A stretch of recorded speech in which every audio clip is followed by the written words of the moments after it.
Here we go. All right, just wanted to go ahead and let that music fade on out. I ain't feel like I ain't played it in a minute, cause I usually jump right in, cause I'm late. And I'm doing StreamYard, but I said let me go ahead and get on OBS, even though it be acting up, man. OBS sometimes be tripping, but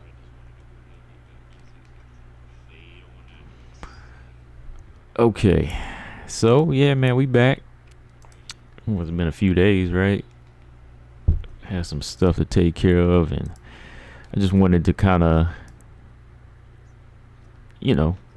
go back and do a little bit of research on what's been going on. Had a lot going on, so I said, I'm gonna just talk about it on Friday, and let y'all come in and give y'all thoughts on what's going on.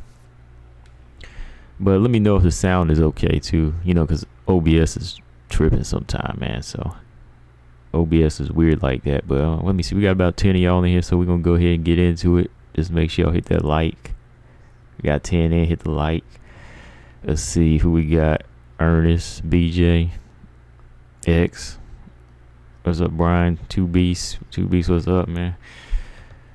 Wild Tiger in the building. Running Reedy. Yeah. So yeah, man, welcome back. The storm has already passed, so I shouldn't have any issues. I started to get on at 6. No, I started to get on at 7, but power was flickering. The power kept flickering, so I said, you know what? I ain't gonna do it. Let me go ahead and give it about a half hour. And yeah, it's passing. So yeah, man. What do we got anyway? Mr. Efrain Gonzalez. He's in the building. Let me see. We don't have a lot of fights going on this weekend, so I just want to run through these two real quick and fill y'all in. So don't go into these fights thinking that, oh man, like these are the worst fights, or thinking that it's the worst fight night. These ladies are still on the come up. These ladies are still on the come up. So ain't no need to like judge them yet, and you already know what to expect. Like, you know what to expect from your champions. You know what to expect from fighters that came from the Contender Series, or that are coming off of 2 losses, or that don't have great defense, right? So go into these fights here with an open mind, just watching it. Expect some action, or expect them to be kind of dull, right?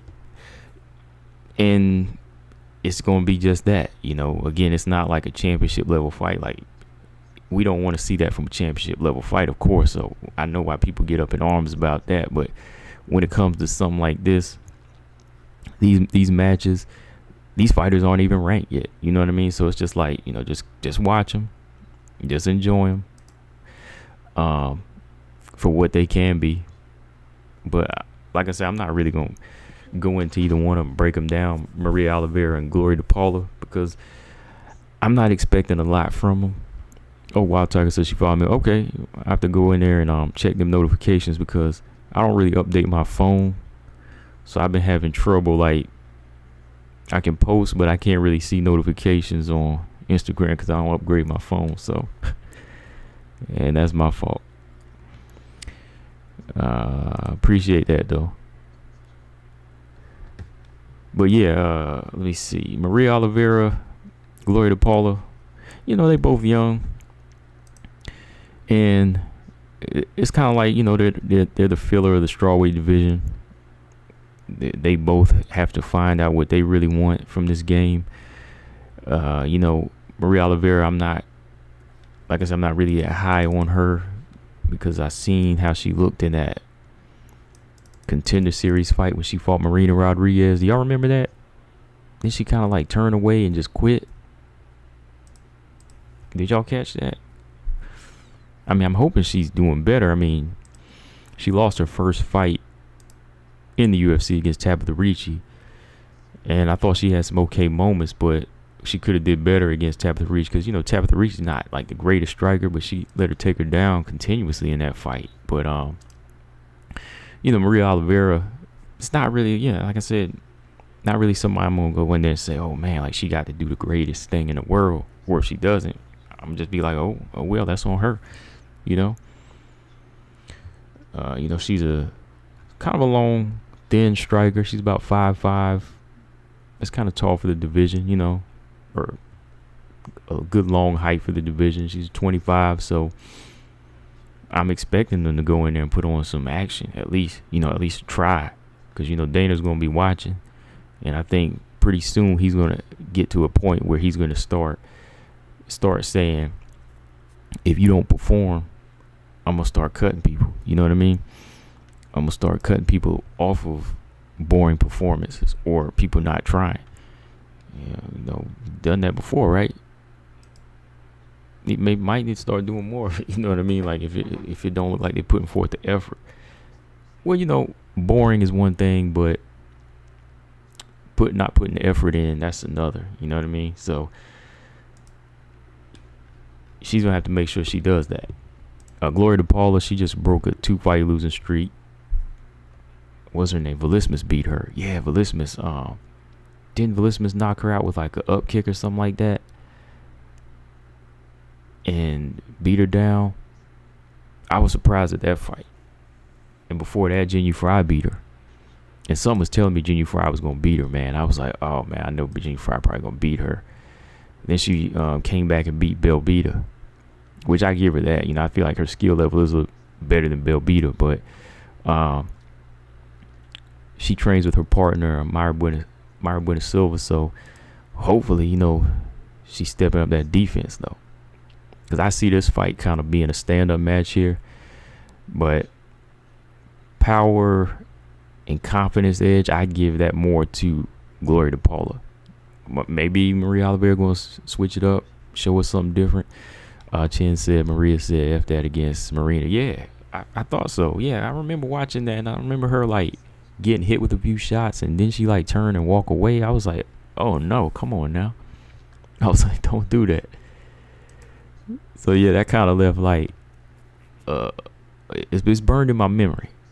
It's burned in my memory, so I'm gonna remember that as a fighter. I was like, okay, I remember you did that, so I can't help but think she lacks the confidence, and I have to give the edge to Glory to Paula in this one, just off killer instinct. Like Glory to Paula been finished, and she's been dominated by Jinyu Fry on the ground. But to me, I think when it comes to confidence, I give that to Paula. I think she never stops trying. Like in those fights, she didn't show any quit. She just got finished in the fight, and then she just dropped the decision, but she never quit. So I'm gonna go with Glory to Paula in this one. I want to see a good fight, though. I want to see them both try, but that's who I got in this one. Brian said Paula was looking good against Shot. Yeah, I can't remember. Those fights run together. He said she just made a mistake getting up and got hit with a head kick. Yeah, that's what it was. I don't know, like her and Luana Pinheiro, all them Contender Series fighters, they be running together sometimes.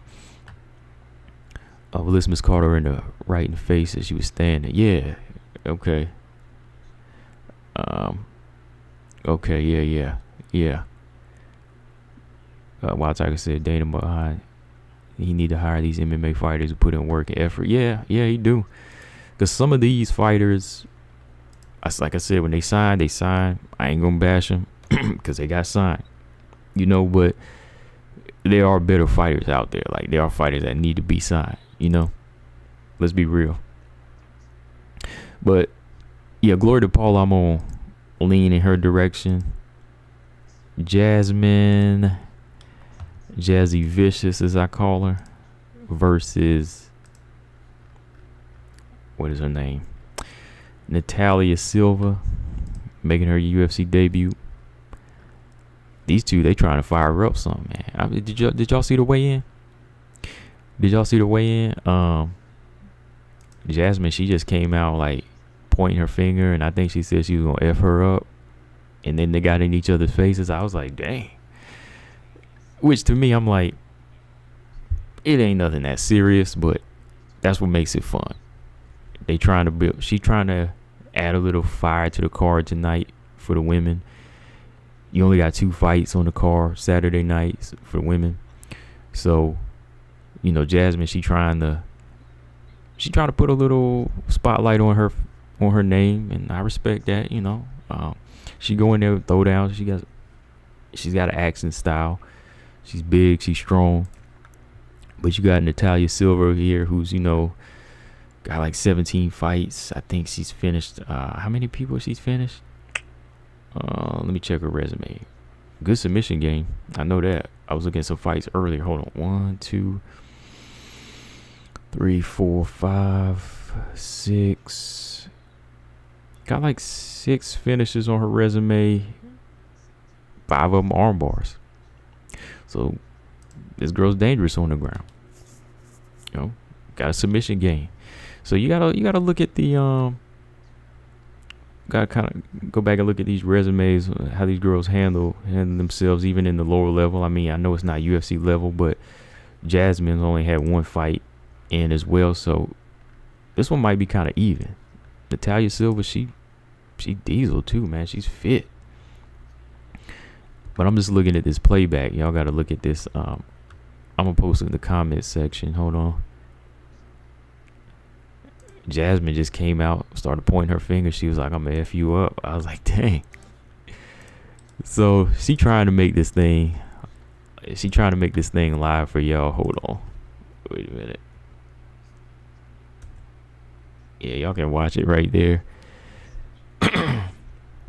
All right, we got 16 people. Make sure y'all hit that like. Let me see. Pull this stuff up.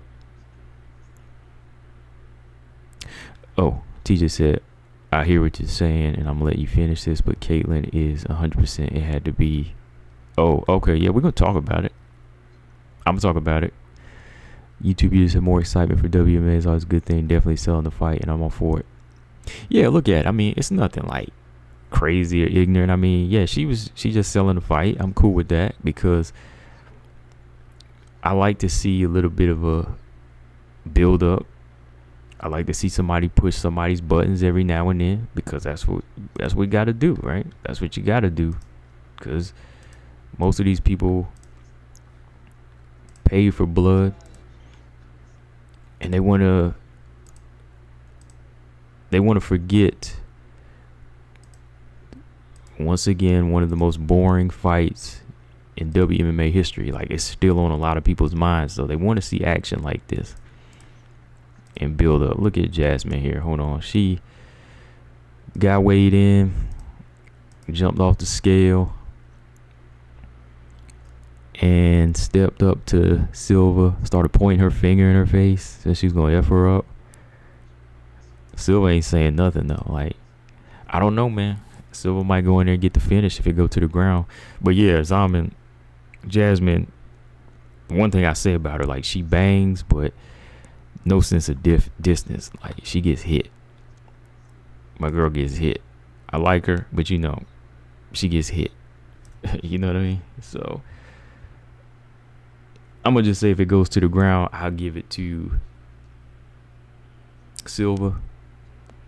I don't know. Even on the feet, it might be interesting for Silva because defense, man. Lack of defense here. She got strength, though. Jazzy Vicious got some strength to her. So let's say I give the edge to Vicious. She's kind of strong. She's kind of a strong fighter. So I'm going to give it to Vicious. Relentless. On the ground, though, she gets finished, I think. She gets submitted. Yeah.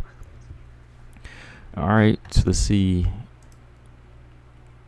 Zaman says Silva, ground to Silva. Why not? Who's got more finishes on the ground?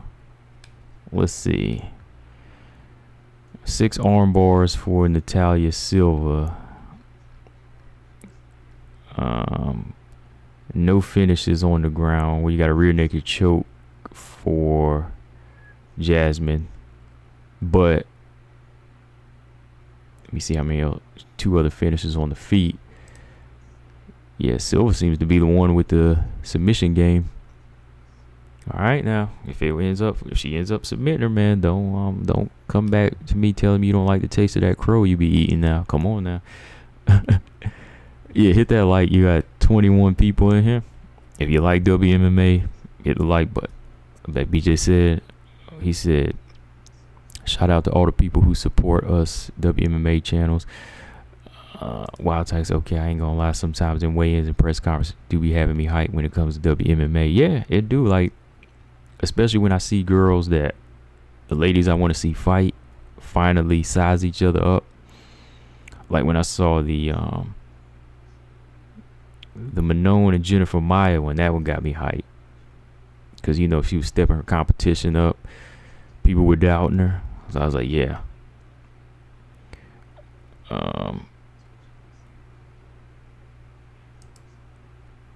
Zama said, no, BJ said, don't look at them arm bars. Jojo fooled us. Nah, she fooled you. Jojo fooled you. Exactly, TJ. She fooled you. Because I'm talking about this fighter is not too far from Jazzy's level, right? This is like the same level. Jazzy has 1 UFC fight. Silva has none. But Jojo, she was getting handled by veterans. Courtney Casey. Miranda debut, she beat her, of course, but she was better anyway. Who else beat Jojo? Somebody else whooped Jojo, but yeah, she fooled you, man. He tried to say don't fool Jojo, fooled us. Nah, man. See, these are 2 levels, or these 2 levels are the same fighter. So yeah, it could happen. Y'all know it could happen. Yeah, Wild Tiger too. A lot of Silvas. So I gotta start saying first names here. Yeah, Sarah Morris finished it. That's right. And then she got beat just recently. So yeah, I think Natalia has more heart though. I don't think it's that she needs a new camp. I think she needs new focus as well. She needs to find herself. I think she needs to find, do I really want to fight? And maybe, maybe like get around some people that maybe can help her refine the love for it, So, yeah. Ease it in, like not a whole new camp, but just ease it in. Find some people that can maybe help her out. Just something like that, All right, so I want to talk, but those are my picks. I'm gonna go with Jazzy, I think, and Gloria. Well, no, I don't know. Silva. Yeah. That's why I'm going with those. Let's talk. Let's talk about this Carla Weili thing real quick. So let me pull this situation up here. I asked y'all this question, like, does Carla have to accept the terms of a number 1 contender? And I think a lot of people said, yeah. Now, I know a lot of people want to disagree with me on what I got to say, but I don't care. I got the mic in my face, and it's my channel, so I can say what I want, right? Okay, so Carla said she's not trying to go on Zhang Weili's timeline, right? She's basically saying, I can return when I want, and I can call the shots because I am the champion, right? So, let me pull up the article. Okay, she said, I want to fight Weili said, I want to fight Carla in Abu Dhabi because I know there's a fight. In October. I think Carla's a special fighter, so I think it can be a really good fight. Yeah, we know that. Yeah, let's see. Not China, USA. We'll fight in Abu Dhabi. It's fair to both of us. Okay. Carla said, I definitely don't feel like I'm in a position where I should rush because Weili wants a certain date. I'm not trying to go on her timeline. I'm the champion, and I feel she needs to go on my timeline. Okay. All right, so let's get into it. Okay, so I don't care. This is my opinion, but Carla's right. You might not like it, but Carla's right. Okay, Carla's right. And I say that because she is the champion. Check her record. Check her win streak as of right now. She holds the belt. She holds 2 significant wins over somebody Weili couldn't beat. And no matter how bad the fight was, I still think that Carla Esparza holds the cards. When you hold the belt, it's time. It's time to say, hey, look, I got the belt. Let's go ahead and let's speak our mind now. Let's speak like we got a backbone. Sometimes Carla don't really speak out, but this is the time she's saying, look, I'm not rushing. I'm not rushing back. Now, here's what I'm going to say. Look, do I want to see Weili fight Carla? Absolutely. Is it a good fight? Yes, it is. Has Weili improved? Did she do enough to prove that she's the number 1 contender like Dana wanted? Absolutely. Is she an exciting fighter? Yes. Do I want to see the fight this year? Yes. Does Carla have to make it on the date that Weili asked for? No, not at all. Not at all, man. Because again, I know you're looking at it in 2 different ways. You're looking at the business/politics way, but I'm looking at it in the ranking, in the resume, in the reputation right now. Okay, because Carla has the win streak, the belt, and all of that to back it up. Weili's got the marketing and the fans, of course, to back it up. But people have already seen her fight too. They've already seen her fight for the belt. So they're probably not really in a rush after seeing her lose the Rose 2 times, right? Of course I do. I do want to see it, but there's still those 2 different sides you really have to kind of weigh. So when it comes down to it, you just have to say, okay, Carla doesn't really have to say, I have to accept that term. And I don't think that's how it's going to work out anyway. I don't think that's how it's going to work out, because it really comes up. It really comes down to Mick Maynard, the matchmakers, and so on. Of course, they're going to make the fight. They're probably going to make the fight. But for everybody to say, oh, she has to fall on Weili's terms, I don't think so. I don't think she has to do that. No, not at all. Like, why do I have to go on her terms when she just she just snapped the losing streak, right? She just snapped the losing streak when I'm 6-0, right? I'm 6-0 right now. I got the belt. Whether you like the performance or not, I got the belt. I got in a boring fight. You lost it in an exciting fight. And you lost it in a close fight that you could have won. So I'm just looking in the champion's eyes right now. I'm in the champion's shoes right now, because if I had the belt, ain't no number 1 contender gonna rush me. That's how y'all have to look at it. Y'all just look at it as bloodthirsty fans because you don't like a fighter, but look at it in the mind of the champion for a minute, because that's the only way you're not going to get your feelings hurt.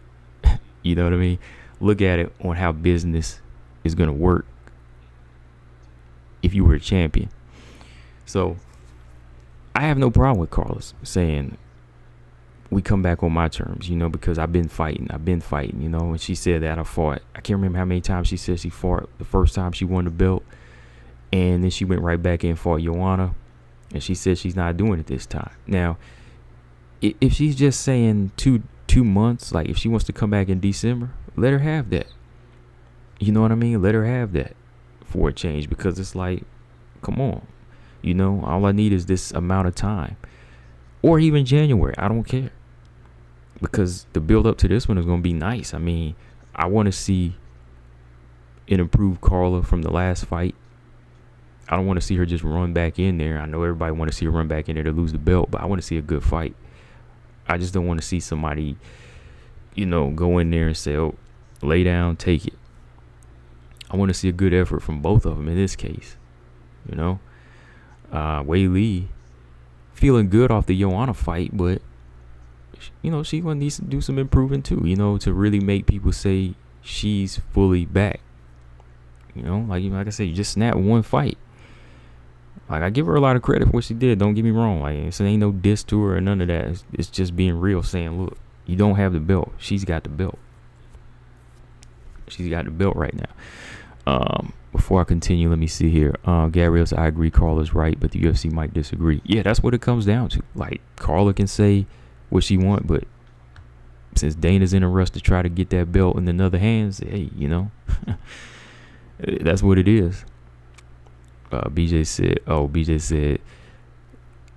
he said, about time I got some sense. It's gonna slow. Oh boy. We know this dude here. Oh boy. TJ said, I mean, that says it all, right? I mean, come on. It's obvious that Carla's 100% right, since 90% of the cards are in the US anyway. Carla can choose a little bit. Yeah, because you're the champion. I mean, no matter how you got it, you still have the say so. If you play paper, rock, scissors, the winner, it's simple as that. It's just a simple game, you know what I mean? So it comes down to the winner, no matter how the fashion came. Because, I mean, let's look at the resume here now. I just kind of have to do these little things sometimes to wake people up on what a fighter's accomplished.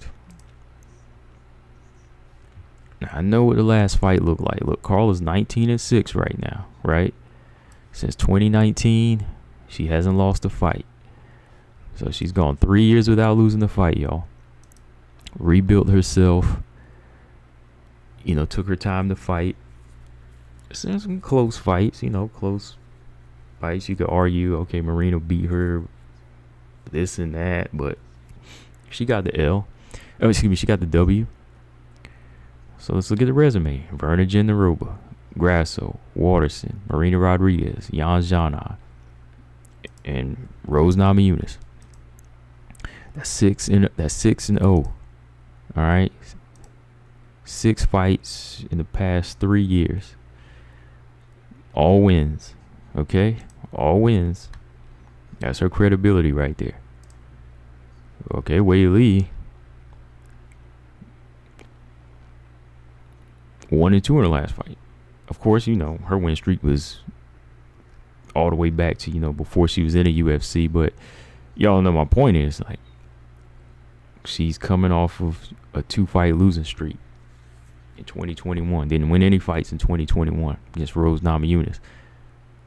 So how can she make the call to say UFC 281, Carla, meet me there? No, I mean, like the person with the belt is pretty much the one with the throne, right?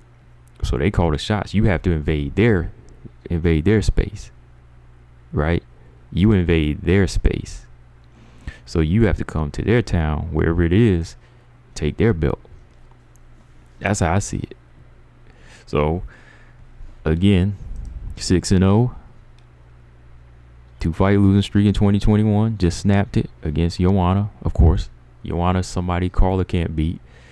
So ain't that funny? She's 2-0 against Joanna, somebody Carla couldn't beat. And Rose and Carla's 2-0 against Rose, somebody Weili couldn't beat. I'm telling you, man, styles make fights, man. It's a weird game, man. That is weird, ain't it? That is so weird. Like, I mean, it's not, but it is. Like, Weili could beat Joanna all day, but couldn't beat Rose. Carla can beat Rose all day, but can't beat Weili. That's funny. Huh. But anyways, yeah. So the person that's 6-0 with the belt, I think they have the right to say, let me push it back a couple months, if that. I just fought in May. Of course, he didn't take no damage, though, right? But it is a mental thing. It is a mental thing. So she wants to prepare. She's doing the wedding and all of that right now. She just wants to make sure she can take the right amount of time because she is the belt holder. Then it's on her. it's on her. You know what I mean? So I'm fine with that. I'm fine with that because I'm gonna say it. I'm gonna say it. Whoever it is, I don't care. Like just because you don't like somebody, you know, you can't deny the truth. You know. Weili's, like I said, is a good fighter. She's doing it. Do I think Weili could beat her? Yeah, I do. But it's gonna have to come at the champions' time when they want to do it. That's just me. That is just me.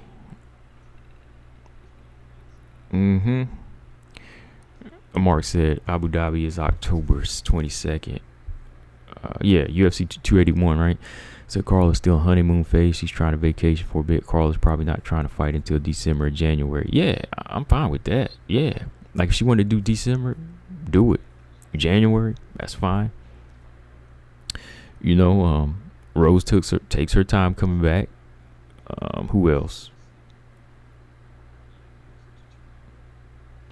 You know, I'm not in a rush to see champions just go in there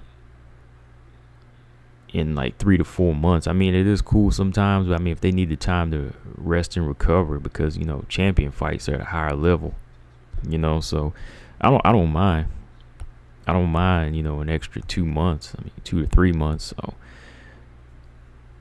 I just think that Carla's the one that holds the weight to say, yeah, it's not like she turning down the fight. That's the thing.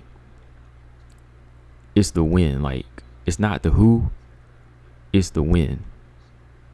And I think the win,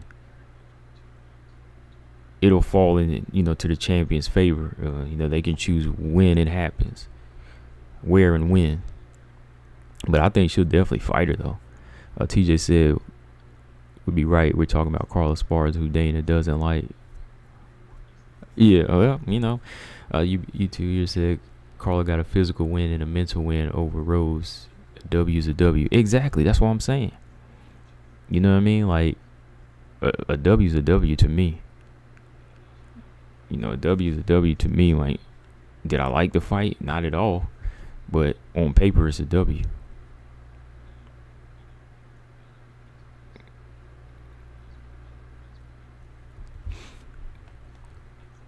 TJ said, no injuries. 6 months ain't long. 6 months is regular turnaround. I see you a spoiled fan, TJ, because even in boxing, you know, turnaround time, like 6 months or more. Nobody has to get back in there in 4 to 5 months. You know, you never know what's going on behind the you know, the scenes as far as training. No. 6 months is okay. 6 months is fine to me. You know, you getting too spoiled. You know what I mean? Like, I expect my champions to come back 6 months, you know, or more sometime. Like, even if there is no injuries, it's about building yourself back up. Hopefully, taking that time to market yourself, which I hope she does. But it's also about mental rest. Mental rest is a big part of the game. Like, come on now. And you mean get her back in there ASAP? I mean, she just fought, man. She just fought, like 6-0 again. You know, she's been fighting, and we can't ever say she ducked anybody, right? Can't really say she ducked anybody. So I'm like, hey, it's on her. I agree with that.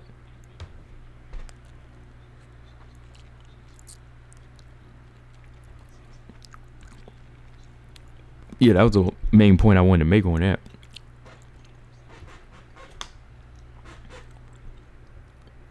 BJ said Carla's a true champion. Yeah, I mean, why wouldn't she be, right? I don't see it any other way. Daniel Edwards said he's campaigning for Carolina to get the title shot for Weili. You're trying to get her hurt. Oh, excuse me. I was eating something. Sleight of Mind, what's up? Let me see. B. Kendra said odds are already out. Andrade minus 115. Manon 105. Ulysses, what's up? Mark Roberts says I get the impression that Weili trains hard all the time, whereas Carl only trains wow. in camp leading up to a fight. So 6 months is a long time for Weili, where it's not a long time for Carla, right? You know, some people are just like gym rats. You know what I mean? Like they just stay in there, and I think it's important to stay ready. Yeah, I do. I think that's important. That's why her mindset is always like get up and get it. Whereas, you know, like fighters like Carla, they gotta get in the mindset. They gotta get mental preparation, and that's fine. That's fine. You know, nobody's the same. You know, nobody's the same.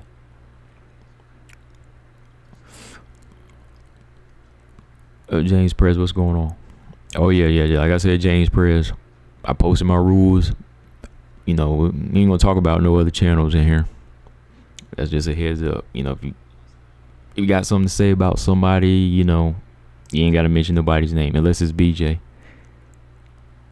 That's just, you know, I'm gonna just take that off. Yeah, just so you know, like talking about anybody else now, like anybody mentioning anybody else's name except BJ, because BJ's in here, and you know, and BJ he'll get at you. So,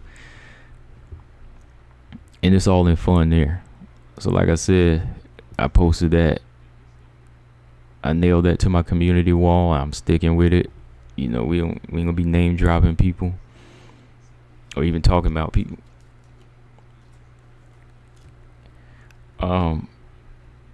Imagine if Caroline actually wins the title. That would be wild. Wouldn't even have words. You know, MMA is a crazy game, Slide of mine. It's a crazy game. It is a crazy game, so I wouldn't be like totally shocked. You know,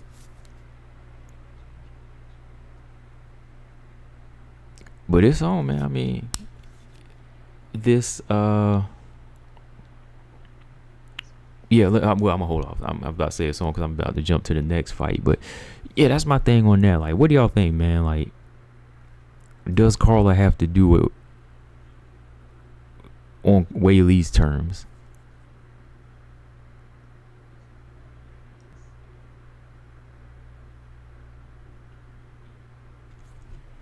Does she have to do it on her terms? That's a question. I don't think so.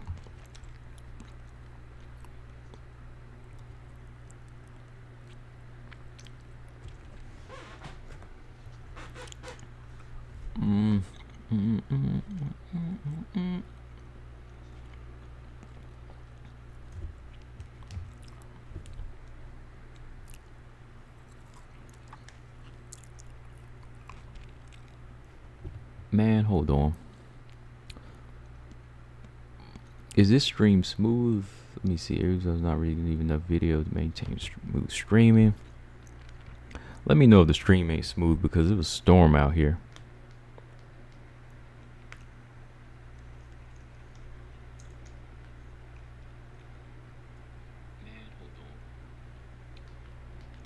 Yeah, I think it's working. Never mind. Damn.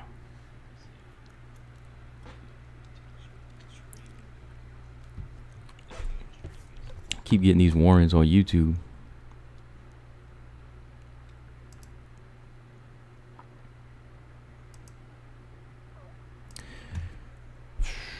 Oh man, I don't know. The storm is crazy. Oh, okay. I'm good. All right. All right, I got about 30 people in here. Make sure y'all hit that like. Let's do 20 likes. 20 likes. You got 30 people in here. Do that, and we'll jump to the next topic. But yeah, Carla, I think it's fine with me, man, because okay, it's good. All right. Like I said, as long as it happened. I mean, she didn't say anything like, oh, and you know, that's the thing people gotta listen to. It's not like she said that I don't think Weili is worthy of it. You know how some people say, they be like, to avoid a fight, they'll say, oh no, like this person ain't worthy of it. They need to go back and win a few more fights. Carla didn't even say that. No, she just said, like, I don't want to fight on her timeline. She didn't say she wasn't going to fight her. You know what I mean? He just said move on. Only when you get 20 likes, I'll move on. So why don't you make sure that happens, and then we'll move on. But other than that, we ain't moving on yet. So I think, look, Carla is doing right, and she's not a duck. In this case, she's not a duck. You know? Robot Chicken said, nope, not burning my money on Carla Weili all day. What do you mean? I'm not talking about who will win the fight. I mean, like, do you think she has the fight on her turn? Because, you know, whether they fight or not, I mean, you know, when they fight, right? That's my point I'm making.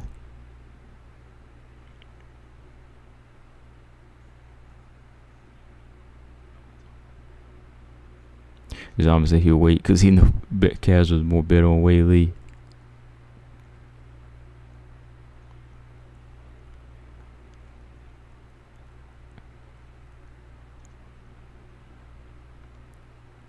What was that? Oh, Marcus the bouncer boy.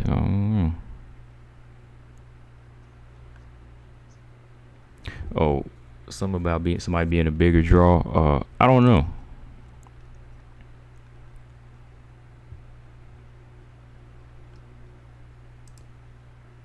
Yeah, I mean, yeah, that ain't the topic, so I ain't.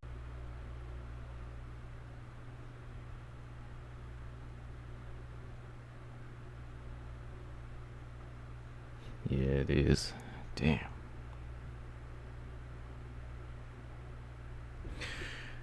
All right.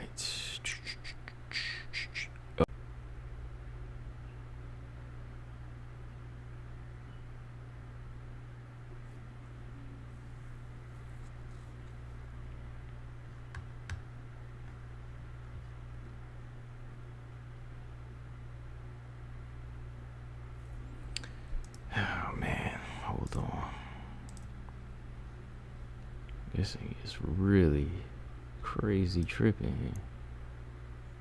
Come on, man. Okay. All right, here we go, yo.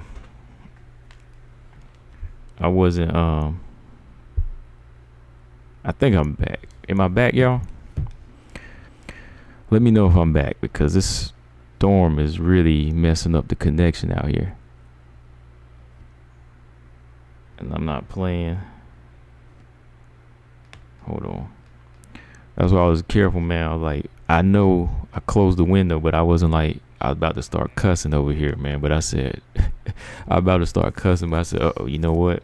I bet you the stream might still be on. Because I backed out of the stream.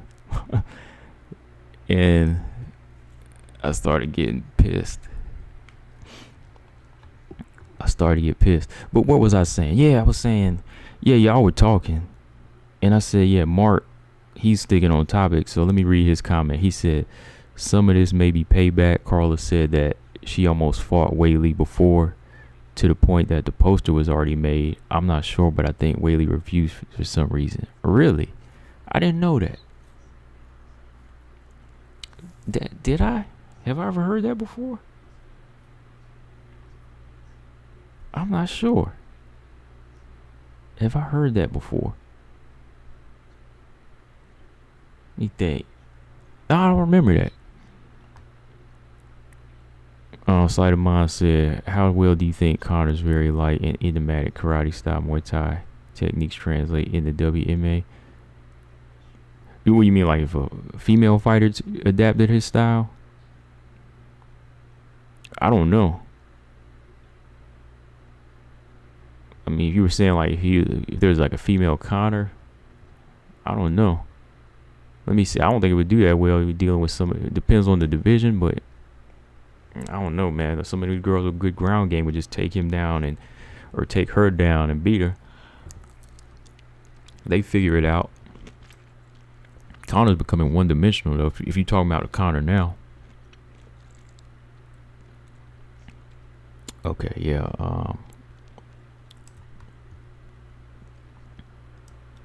Like if there was a woman fighter that adapted her style, adapted his style,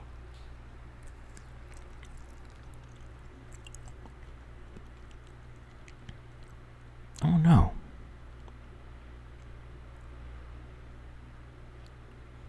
I have to think about that. I ain't really thought about it before. I'm getting sidetracked. But YouTube viewers said, watch Weili just want to wrestle Carl instead of trying to strike, and we just get a competitive 5-round wrestling match. You know, YouTube user, if she tried to do that, she might wind up losing the fight too. Because I still think Carl is a technically better wrestler. Carl is a better, technically better wrestler, but she's just stronger.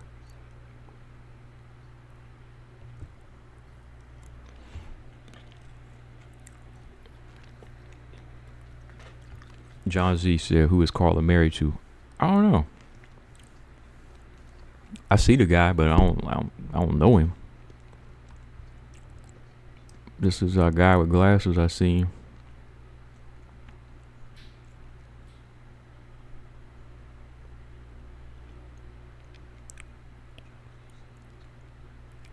BJ said they were supposed to fight before the fight with Rose at Zhang Weili. Yeah, that's right. They were.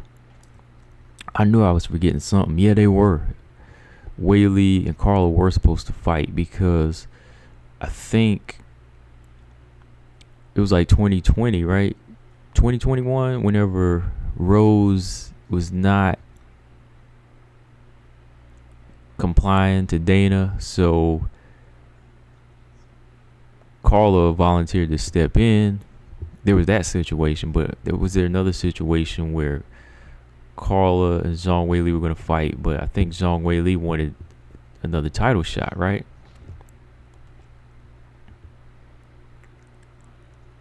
But I don't know. I don't know about that, but I don't think it's really coming down to anybody just like blatantly ducking. It's not like somebody just blatantly ducking or anything like that. I think it's just coming down to the champion wanting her terms. That's all it is.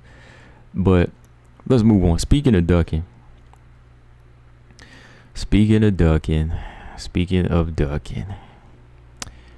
Dang, man. Is she really ducking though, man?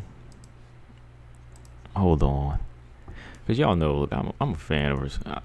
I'm a fan. People get mad, but I'm a fan of this fighter. Hold on. Let me go ahead and put her picture up here. Is she really ducking? Oh, come on. How is this picture not going to work? Oh, this is the only picture I got. Hold on. Oh, there it is. Okay. Come on. Is she really ducking, though? Okay.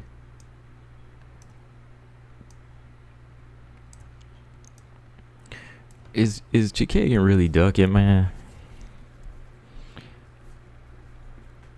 I don't think so, man. Like, see, that's what I'm saying. I'm just hitting y'all with unpopular opinions tonight because I'm just thinking, man. I'm just using my mind, and I'm putting myself in a position of these fighters sometimes. And when a fighter has a reputation of always fighting, I can't really say she was ducking. Cause remember I told y'all that night too, man. How y'all forget that live stream I did, man? Like, remember I told y'all she said that she wasn't gonna fight, and she said I don't know why they put me on that date. Did y'all not hear that live? I told y'all the fight probably wouldn't happen. Now I thought Dana might have forced her into that situation, but remember I did say that, and I told y'all I asked her and somebody else asked her directly. Because she was like, I don't know why they keep saying that because I didn't agree to the date. I thought I said that. I thought I told y'all she was on live that night when I said that. I got right on after and said that the fight's probably not going to happen because she said she's not accepting the date, and they ran with it. So before I just go ahead and start, bashing and saying she ducking, I'm not going to do that, man, because I already said that day that she didn't accept it. Now I know she called her out, but calling somebody out and turning down a date, I know how it looks, but she didn't want that fight date.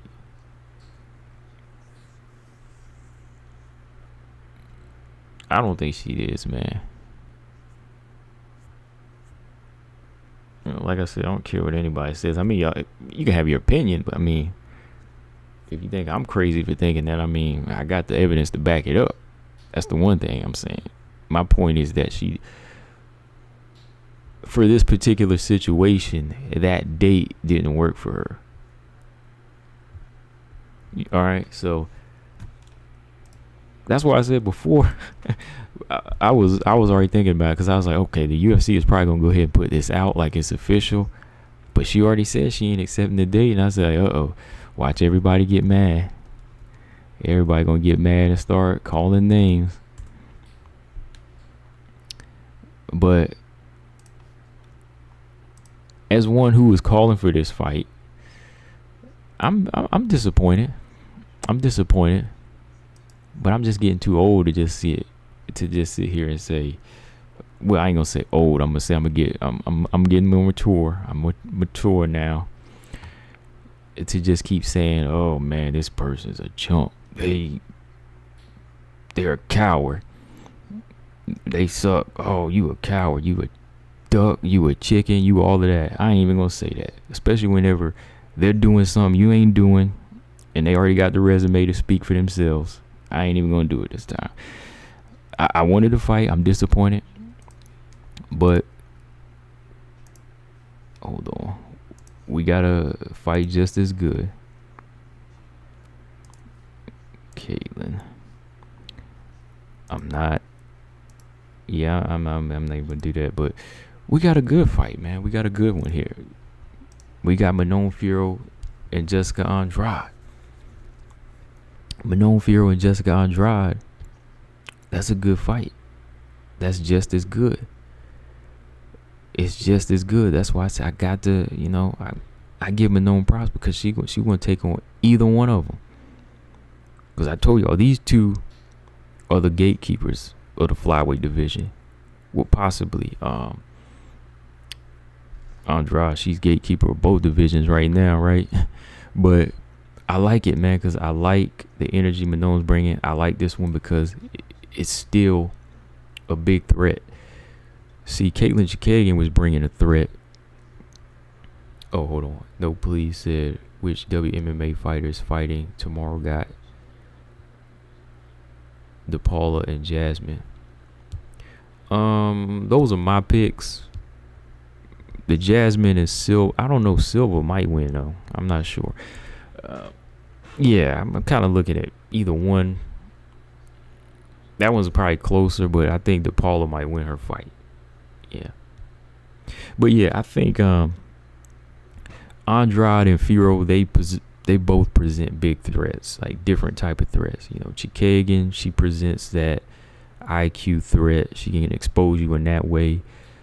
She has that ability to, take you all 3 rounds. She's got the cardio and just those tricky angles and hands, so that was a threat for Manon. But this one here, it's that one hitter quitter threat. It's that physical strength threat. You know what I mean? It's that power, strength, every which way Andrade turns as far as being that natural athlete. She's that type of fighter, that's bringing a scare. If she's grabbing you, if her fist is connecting on your body or your chin, she's got some powerful little leg kicks too, so Manon, she's in for a big test here.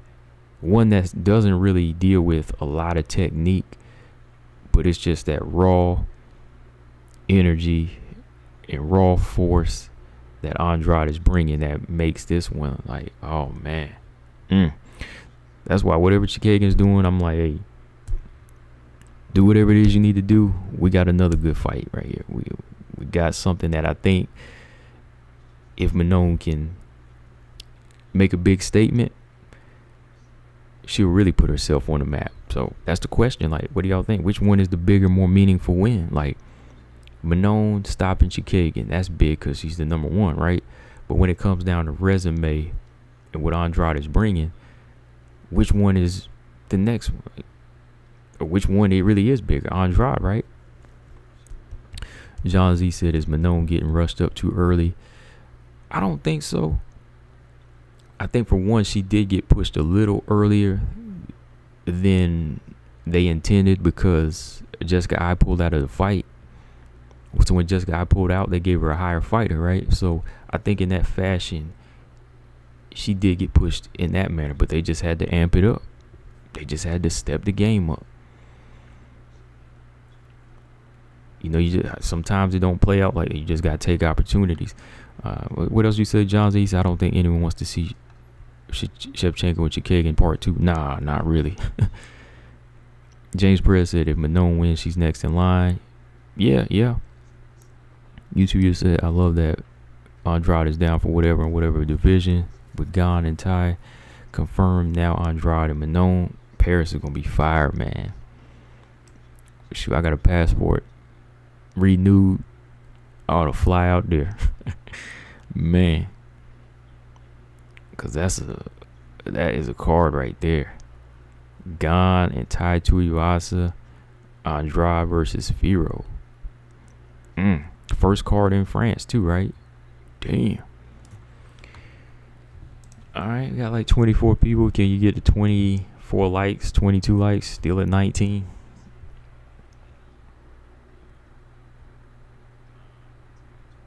Still at 19. And do that.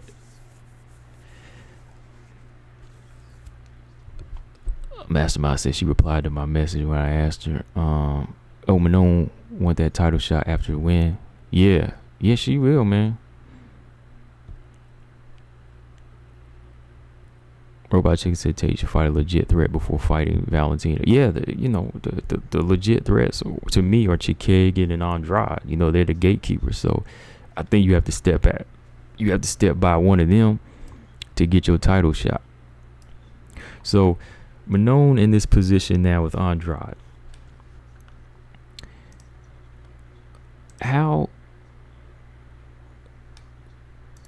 do we see what approach is best for Manon going into this fight? Hang on. Because look, Andrade, and I just happen to have that picture on here. So even though I'm not calling her a chicken, I am going to be showing disappointment by, I'm going to use this picture right here.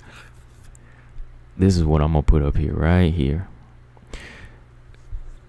What is the best way to approach someone like this, like Jessica Andrade, who's a force?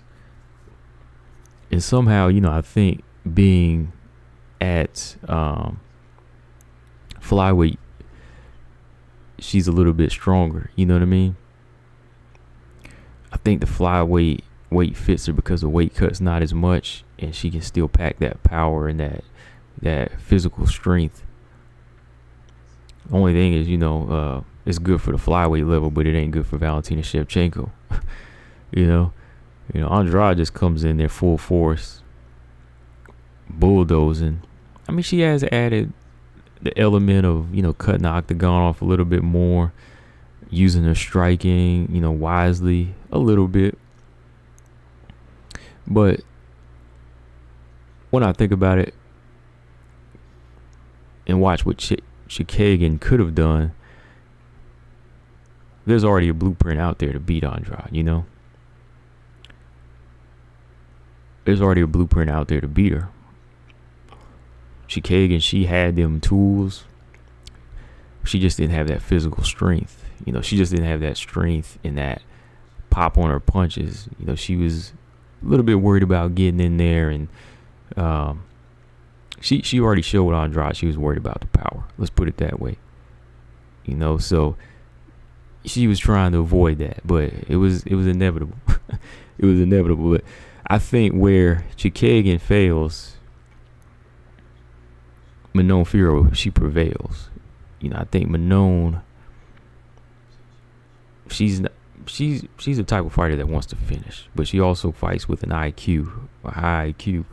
So I see her taking the right amount of chances against Andrade. Because like I said, to get Andrade's attention,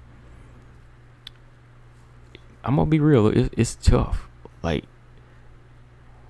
to really, really get her respect, you have to finish her. She's one of those fighters. Because even in the Joanna fight, she never stopped coming. You know, Joanna jabbed her to death, but she never stopped coming. You know, she still keeps coming. You know, jab her in the face. You know, just keep piecing her up. She never loses her momentum or her focus to try to destroy you. You know what I mean? So I think Manon Fiorot, you know, she will have to sit down on some shots in this fight to really get her respect, you know, and just take her out. Because the longer she stays in there, Andrade gets dangerous, boy. She gets really dangerous. She ain't one of those fighters that loses cardio like, you know, Claudia Gadelha or somebody like that. You know, she gets stronger in each round. So everything that I think Manon Fiorot hits her with has to say back off.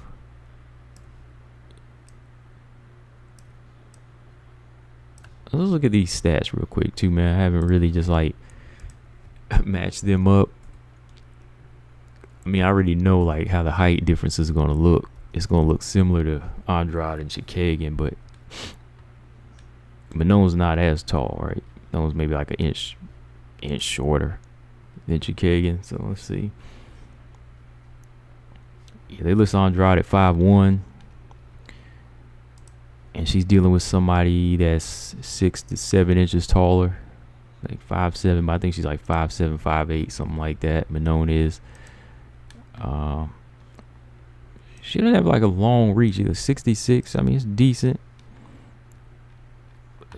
but it's not like them long, lanky arms like Chikagian, right?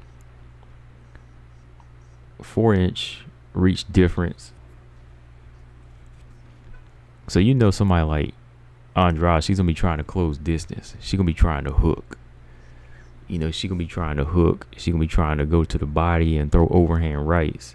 So somebody like Manon, her case to guarantee, you know, her some good solid rounds where she can knock somebody out, you got to extend the jab out. And if you have that IQ, I don't think it should be that hard. So for me, I think going into this fight to handle somebody like Andrade, you have to just follow those blueprints that are already there. If you got the IQ, you got the boxing, and you got the speed and the movement that you know that troubles Andrade, you can watch all these other fights all day long and put it together like that. It's not that hard to put it together. I mean, if you are that good, and if you are that big and you are that strong. So for Manon, I mean, she just takes a page out of Joanna's book, and maybe she could stop her actually. You know, just pump out straight punches all round after round until she lands something clean. I mean, Rose, you know, she was doing it until she lost focus. It's all about just keeping the game plan over, because she's not that hard to figure out.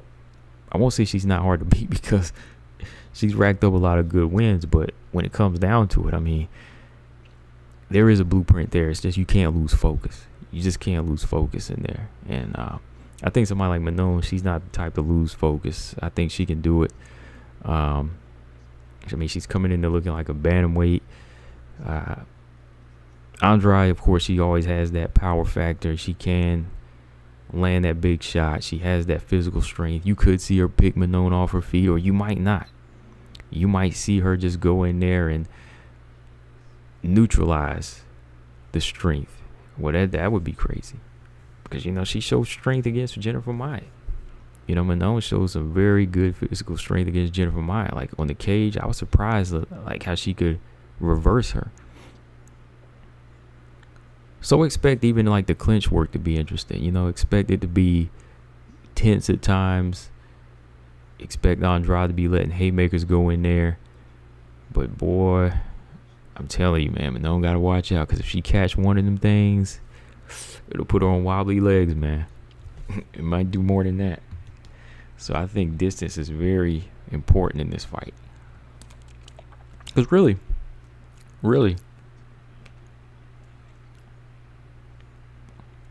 Manon is bigger, taller, could be stronger, or could have enough strength to handle her in certain situations on the cage. But I'd be like, you know what?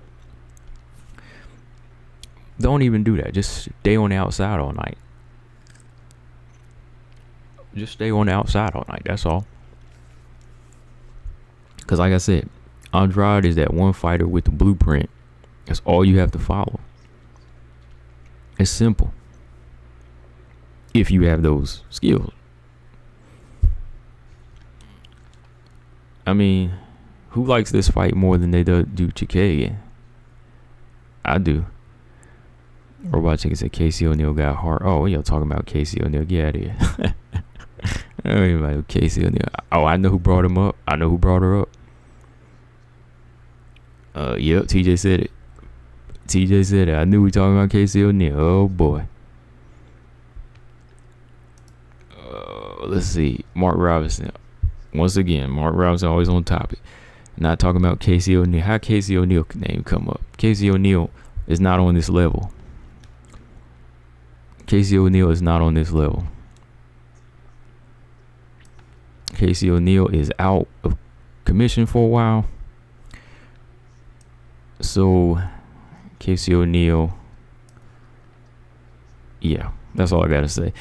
Mark said Andrade is not going to give a damn about Manone's front side kick. That side kick alone isn't going to be enough to keep Andrade off of her. Nope. It's got to be a mixture. You know, you got to be mixing combinations up. It's got to be, you know, shots coming from the side. You know, it's got to be side kicks. You know, you see how Weili was throwing a lot of kicks against Joanna's body. It's got to be a variety. But the thing I like about her side kick, Mark, when she throws it, you know, she kind of turns her ankle out. And she kind of turns her body as she throws it. So if somebody tries to grab her, she can, like, escape quick, you know? Because nobody's really been able to catch it because they don't have her timing. So I think the side kick might be effective because, you know, Andrade, I mean, you want to throw it. You want to time them right. You don't want to just telegraph it, right? If she don't telegraph it, I think it'll give all kinds of fits. Because it'll be like a jab. I mean, same way you can hit her with a straight jab. You know what I mean? Like, she can't get out of the way of a jab. She's just learning how now. So my thing is, that's like her jab. Side kick is like a jab. So it's going to be about how she times it, I think. And then, you know, she's been doing that against Jennifer Maia, like right to the gut. She just kind of throws the timing on. James Perez said Manone is a bit like Prime Holly Holm. I don't think so. I think she can switch it up a little bit better. I think she has a little bit better wrestling too. She's coming in with, you know, I think she has a few more tools to use. Stray said nobody wants to see Valentina Andrade. Should have booked someone else. Well, she ain't lose yet, man. Come on now. She ain't lose, man. So you picking Andrade to lose.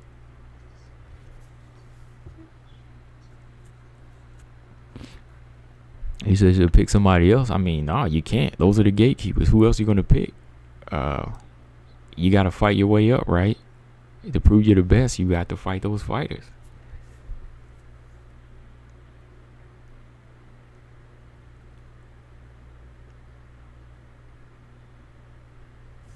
That's what it is.